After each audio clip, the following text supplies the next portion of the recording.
आज पखाळ दिवस ओडिया मानकर पखाळ प्रति रहितिबा आग्रह हेउछि पखाळ दिवस। एही दिवसर महत्व को समयक्रमे लोक माने मनाई आसुछंती। पखाळर लोकप्रियता को देखि तारका होटेल गुड़िक मध्य व्यवसायिक दृष्टि रखी एही दिवस को पालन करुछंती। तारका होटेल ले कंसा बेलारे पखाळ सहित सुखुआ पोड़ा, बड़ीचूरा, आलू भर्ता, बाईगण पोड़ा आदि ग्राहकों को परसा जाए। ओडियांको हांडीशाଳ हेउ किंबा होटेल सबुठे बे पखाळर चाहिदा अधिक। महक भी भलिकी भली मजा, पोड़ा, भजा, तियणर बास्ना।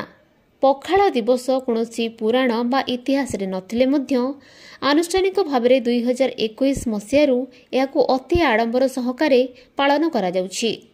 केवल ओडिशा रे रहुतबा ओडिया नुहंती बरं राज्य तथा देश बाहरे रहुतबा प्रत्येक ओडिया एही दिन पखाळ खाइबाकू केबे भूलंती नाही। सोशल मीडिया रे भी ट्रेंड करुछि पखाळ दिवस। सेलिब्रिटी माननकठू आरंभ करी राजनेता आज खाउछंती पखाळ। परे परे सोशल मीडिया रे पोस्ट करुछंती photo. Bureau report Subhadra news.